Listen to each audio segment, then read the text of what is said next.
Hello, everyone. Welcome to another DojoLIVE interview, connecting experts like you. And of course, as ever, joining me from Los Angeles, California, we have Tulio Siragusa, my fellow teammate in Airsoft. And hi, you and Tulio. It's good to have you here again. Thank you. I'm good, thanks. Glad to be here. Likewise. And it's good to have you. All right. So joining us today, our guest today is Mr. Tom Powers, the founder and CEO of Abodeca. Abodeca is, it's essentially, he's going to be telling us what it is. Specifically, I don't want to elaborate too much on that because he's the expert. But the topic that we're going to be sharing today with you is emerging search and content sharing platforms. Tom, welcome to the show. It's a pleasure to have you here and an honor. Well, thank you very much. Thanks for setting this up and for what you guys do. I think you guys bring a lot to the community, so definitely happy to be on the show. Thanks. Absolutely. It's our pleasure, Tom. Okay. All right. Well, Tom, I would like to start today's conversation by asking you just a couple of things, and then we'll move on to the chosen topic. Tell us about you, Tom. Tell us about your background, and then, of course, Abodeca, what Abodeca is about, and then we'll talk about the topic. Okay. Well, thanks. I'm from South Carolina, from Charleston, and that's where I currently am at as well, although I'm a little bit more nomadic these days, especially Abodeca is a vacation rental marketplace website. And so you might imagine, too, that I travel a fair amount as well with that. But I've got a background myself really in a lot of sales and sales when I was a little bit younger, and then more into true marketing with designing sales processes, things of that nature. I actually fell backwards into the real estate business just from investing myself in real estate over the years and turning those into some rental properties, and then investing in more or less vacation type rental properties. And before I knew it, I was sitting in a real estate class, getting a real estate license to, because we kind of grew, myself and some other people grew a business up out of nowhere. And now we've got a property management company all of a sudden, renting beach houses and things of this nature. This was about 7 or 8 years ago.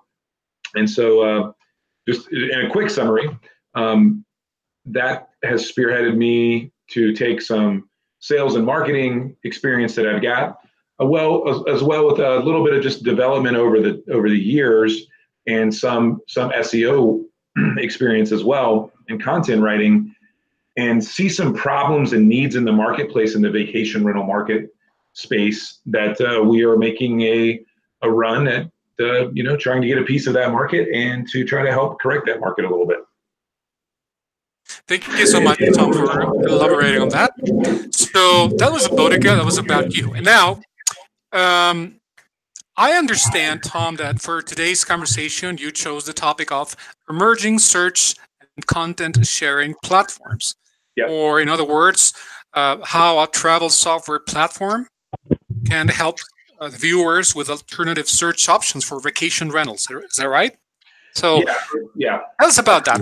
Why did you choose this particular topic, Tom? Well, certainly the vacation rentals, the sector that we work in, and you guys are probably aware of, it might surprise a lot of people, though, even a lot of people that are very savvy and in this industry.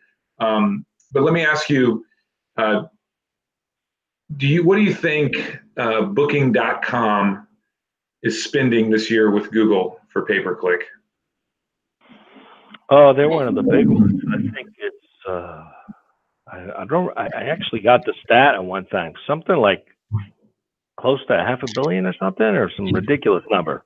It's wild. I think you're right. I think it's a little over $500 million. Right. That was 2018. They're on track to do more in 2019.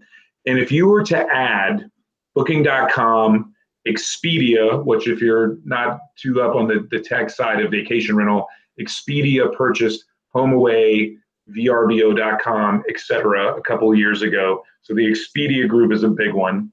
Then you got Airbnb, of course. I want to say, I think I think Airbnb did 7 billion in gross rent collection was it last quarter or last year? I can't quite remember the figure. I don't want to misquote it, but of course they're big.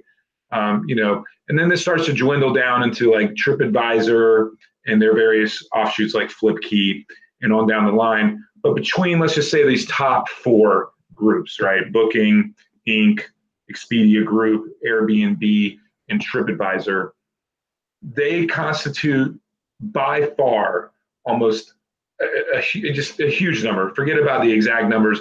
It's big, though, what they comprise of a budget into Google. And not only that, I guess what I'm doing maybe at first is illustrating the problem that we're trying to solve, if that's okay, to kind of freestyle it like that. Not only do you have all these major sites controlling a lot of this ad revenue, and of course, controlling the results that are popping up in front of people's eyeballs, there's dozens of subsidiary sites, some of them even owned by these bigger companies. I'll give you a really perfect example. In the EU, in the European market, a pretty prominent player there is called Holidu, Holidu, Holidu. And all they are is essentially a meta search site, very similar to Trivago, to Kayak.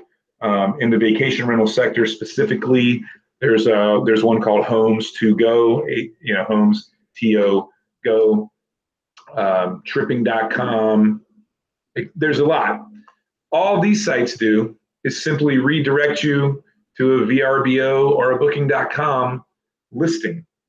Now, I'm actually wearing 2 roles myself in this business. So as I was saying before, I own a small property management company as well, right here, right outside of Charleston, South Carolina, a little place called Folly Beach, which is like a 15, 20-minute drive from downtown Charleston. It's a little beach town.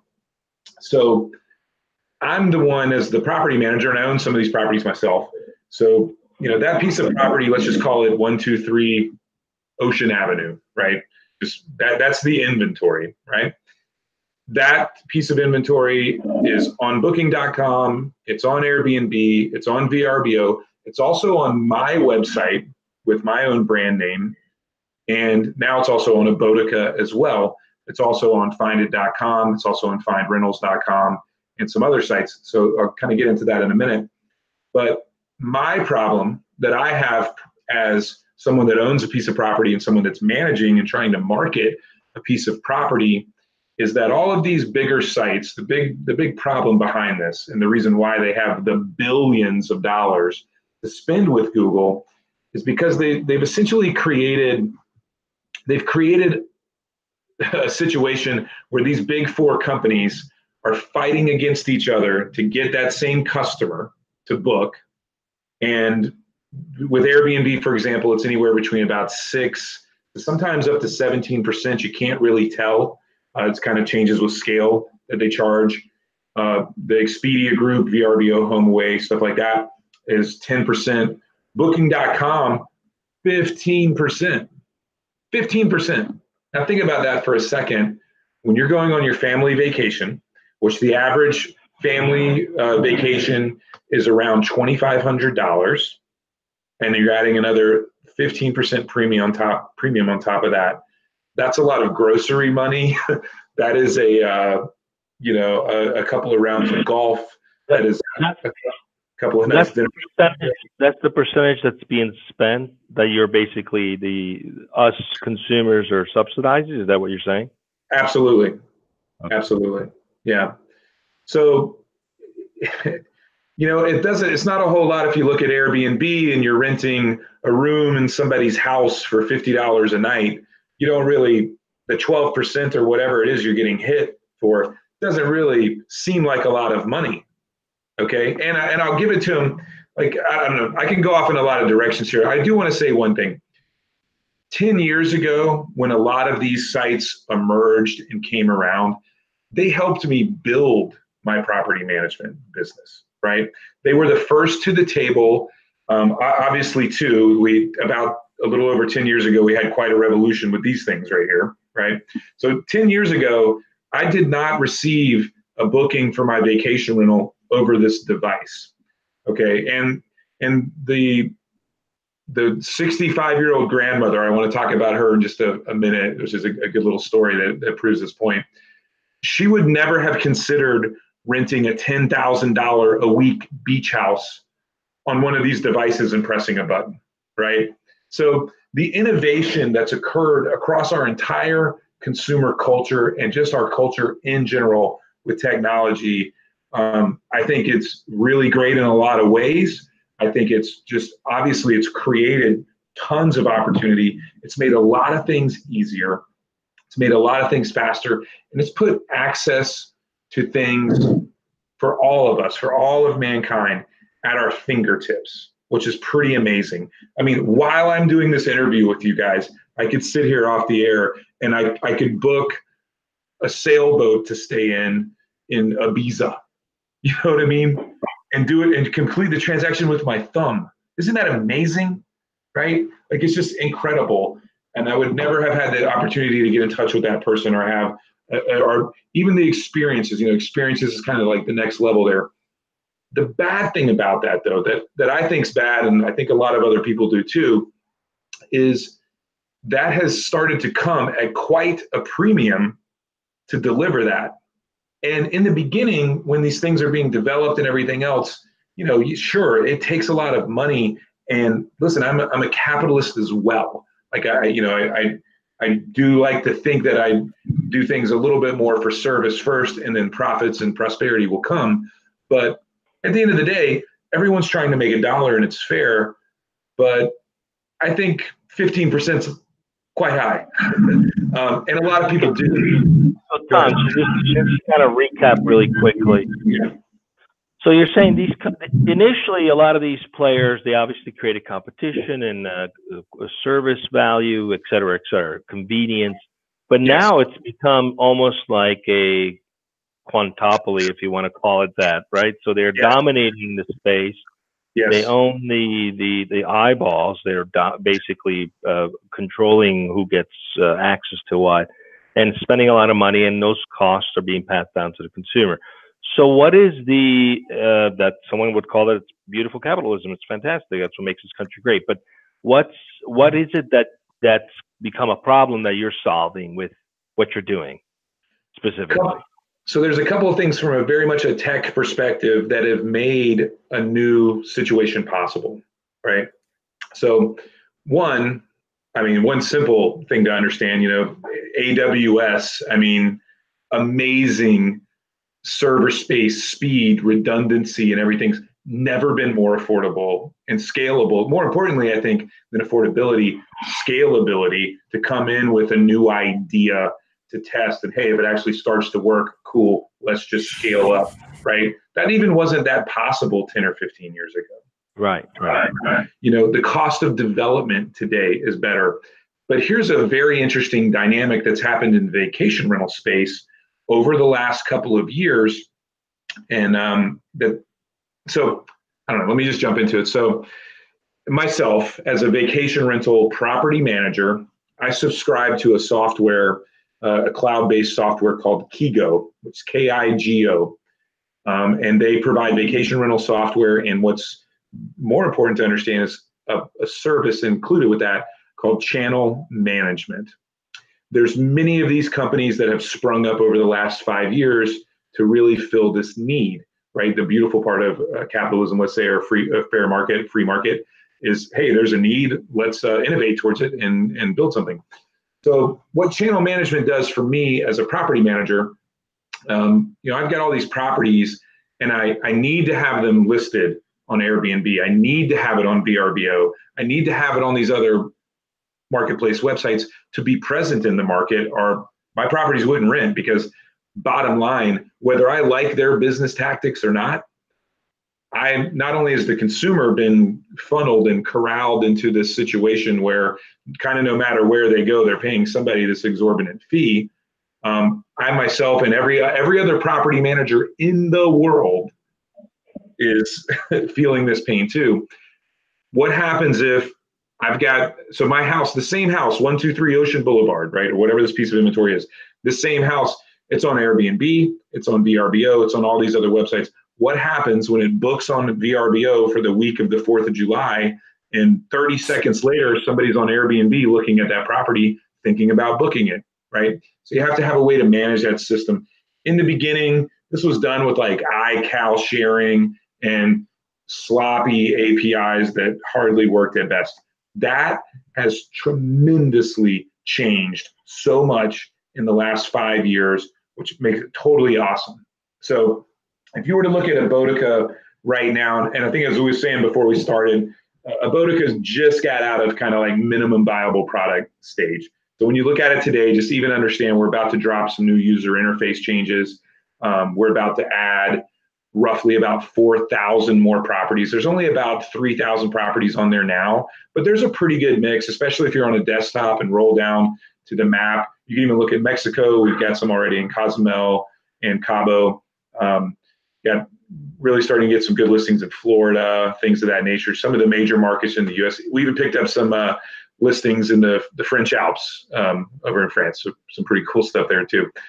What we've done from a technology standpoint, and it does feed into the topic of these alternative search results, every property manager out there that's managing, let's just say more than like 5 or 6 properties, like they're really running a property management company. The average property management companies out there is typically handling 100 properties. Could you imagine trying to keep up with that from an administrative level when this property books, making sure that a double booking doesn't occur because the availability is taken down from the other website, right? Even if you could get iCal to work that way, then just imagine from your content management standpoint, that's another big thing that these softwares do. So when I change the thumbnail picture on my main software, it now changes that same picture on Airbnb and VRBO and everything else for me. So it's a truly invaluable tool. I wouldn't even say it's not even an option not to have a tool like this. You see a lot of startups like this really blowing up lately, like Guesty, Logify. Streamline Solutions is one of the dominant ones in America. Kigo, the one that I use, very prominent. They're based out of Barcelona, very prominent in the EU and really grown in America as well. So long story short, what we did from a development standpoint is connect to their APIs fully.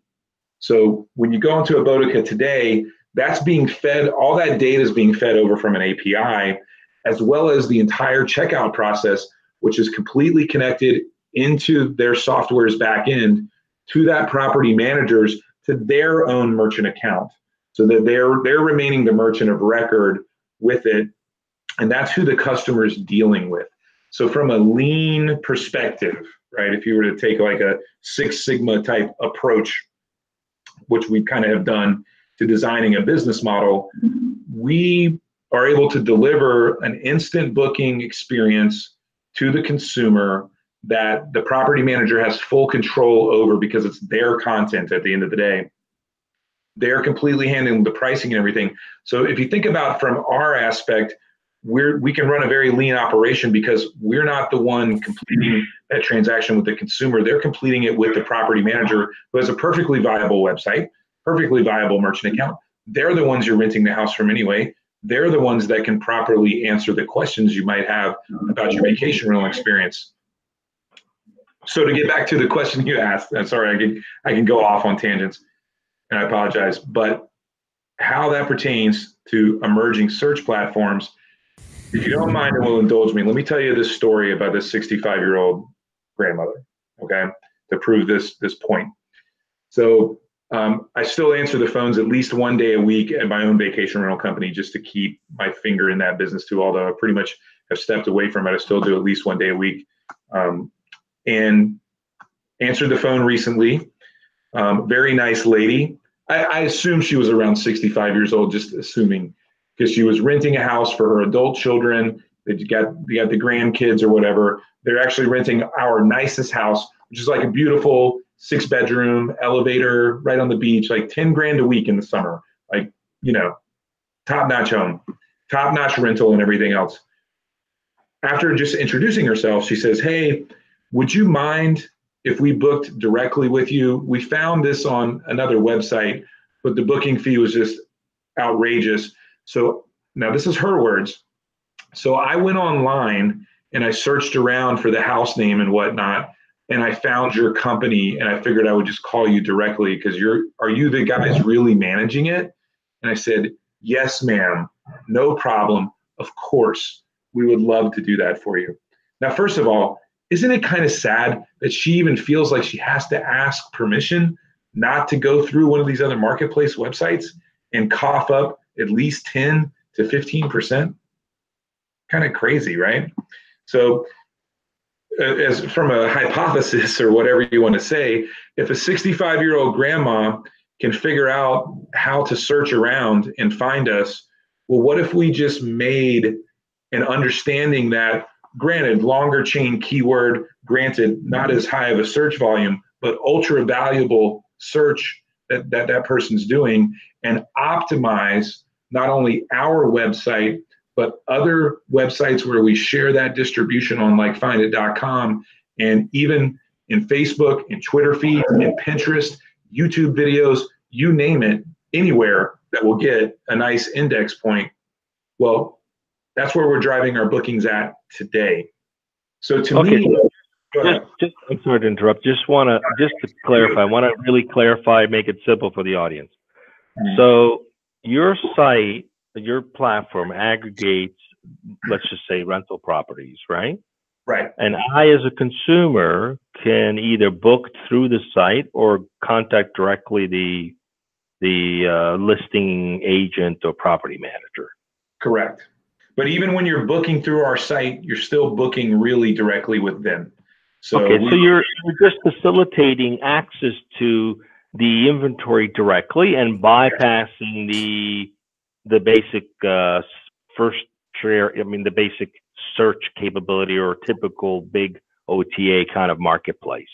Yeah, absolutely. Yeah. So it's a secondary marketplace that you're essentially acting as a search engine for consumers.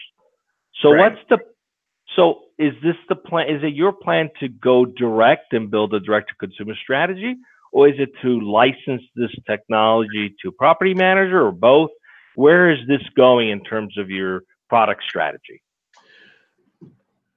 As much as I would say, there's some things we're holding in our hat, but on the surface level, our main goal at first, for now and for the next, even 12, 18 months, is building the inventory, right?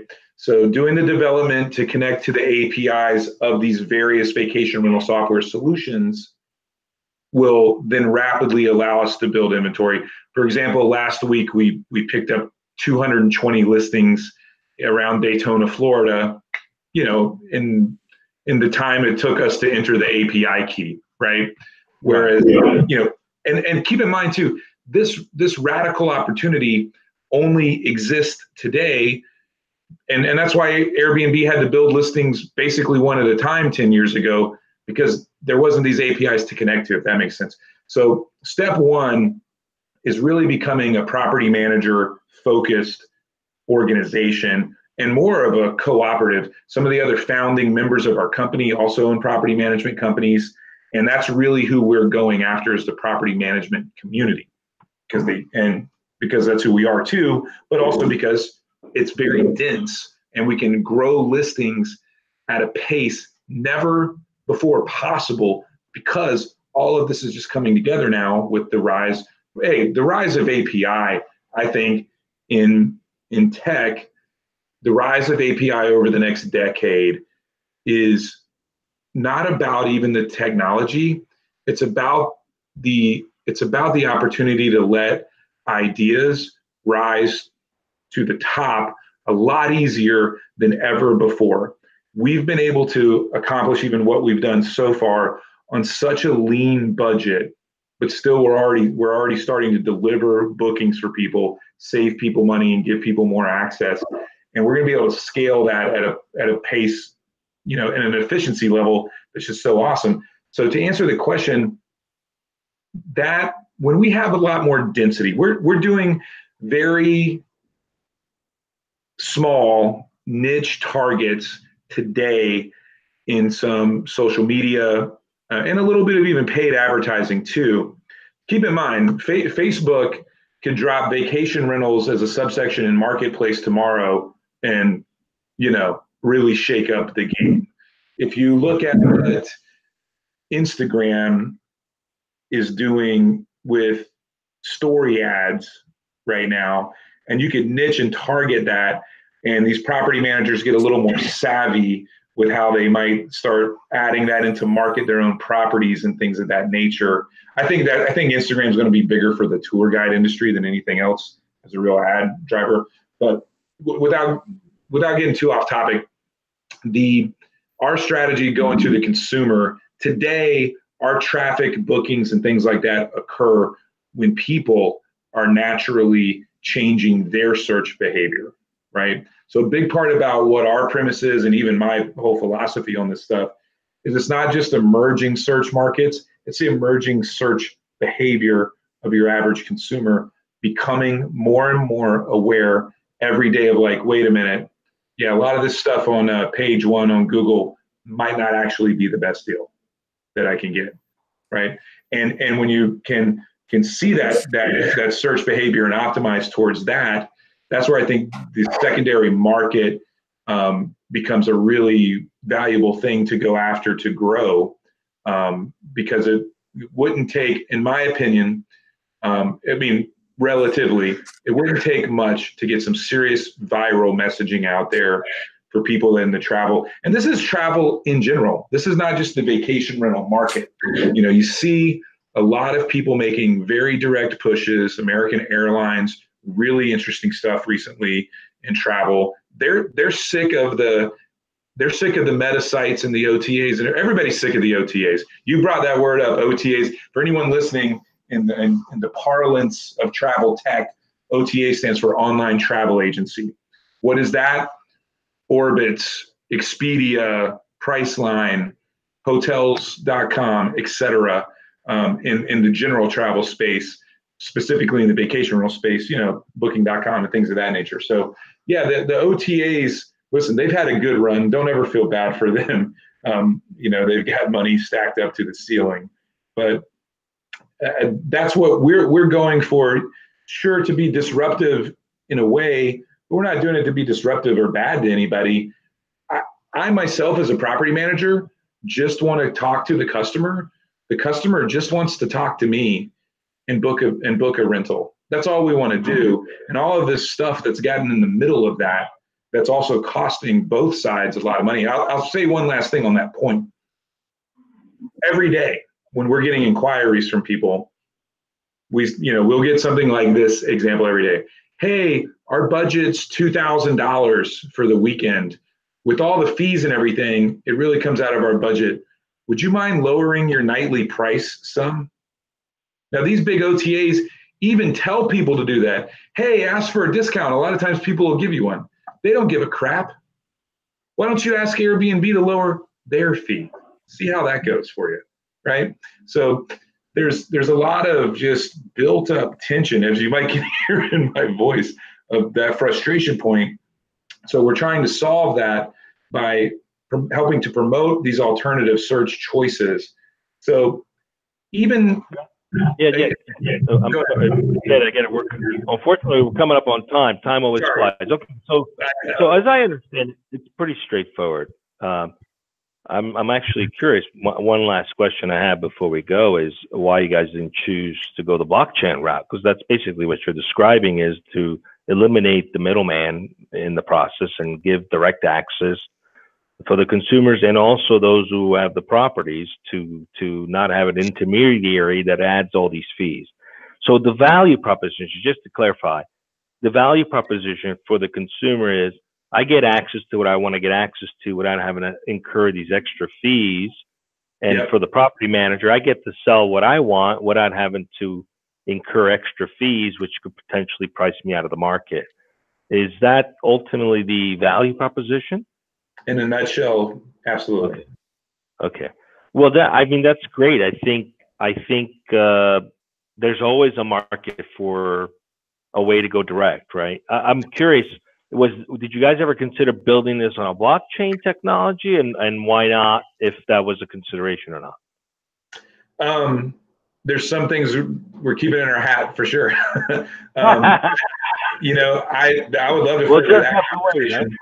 Yeah, I think that's a whole other conversation. But yeah, blockchain's got a huge future in travel, I think. Yeah. Well, Tom, it's been a pleasure talking with you. It's amazing how time flies really fast. It's been very informative. I can sense your passion for this. I think there's always something to be said about entrepreneurs who are passionate about trying to change things for the better. And certainly I appreciate that. I'm sure our audience does as well. One last question for you. In terms of your journey as an entrepreneur, as building a piece of technology, any words of advice that you have for anyone who's sitting out there thinking about it or on the fence? Any words of wisdom you'd like to share with them? Absolutely. With lots of things, even with this, there's a few things that, you know, we go back in time, even though we've only been going for about 14 months. You know, if I had that perfect hindsight, I could be even 20% more efficient, which would just mean I got 20% more capital and resources today. I would give one piece of advice is when you think you've really thought it all out, take an extra month, no problem, and think it out again. And other than some common sense type of stuff that some people forget, is just to make sure that it fits in with just a happy and balanced lifestyle as well, because it is daunting. Even more so, we put together our own like friends and family seed money to get this started.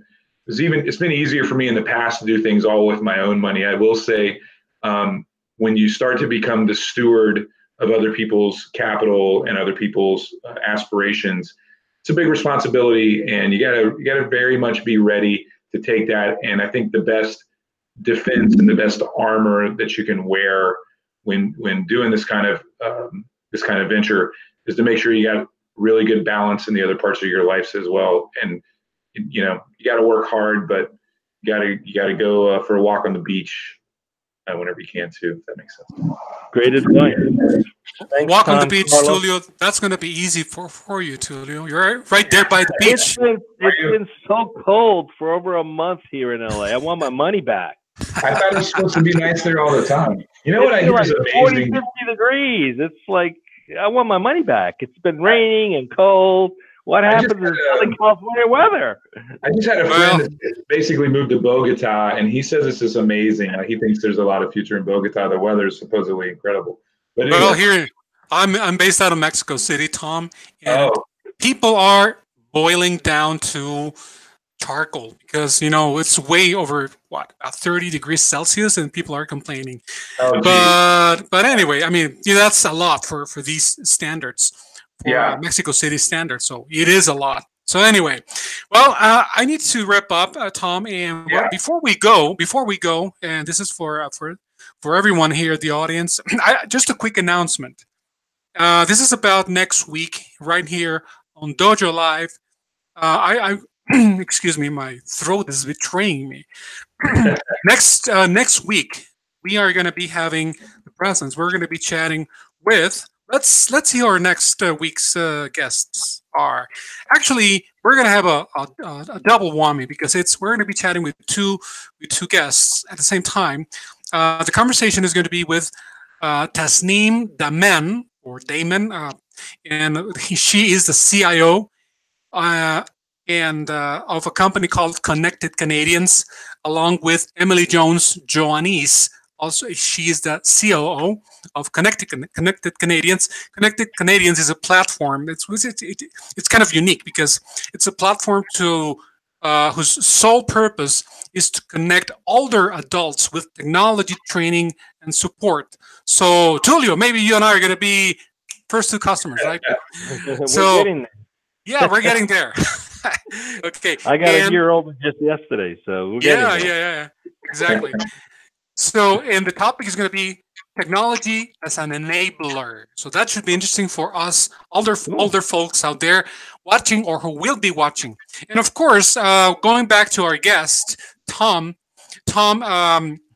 is there anywhere that if anyone watching right now wants to get a hold of you, where can they do so? You can email me directly at tom@abodeca.com, which is ABODECA, abodeca.com. Yeah, Okay. email me there. I'm happy to Cool. talk anytime. Yeah, and of course, also as a reminder, all the information, all the contact info for Tom and his company are going to be right there on the DojoLIVE website. Just go look for today's interview, and it's all going to be in there. And with that being said, the only thing left for me to do, folks, is, again, as ever, send you a big, heartfelt, warm thank you for having been with us here on one more episode of DojoLIVE, connecting experts like you. Thank you, our guest, Tom Powers, and of course, as ever, Tulio Siragusa from LA. So thank you both. Thank you, everyone, and see you next time. Thanks.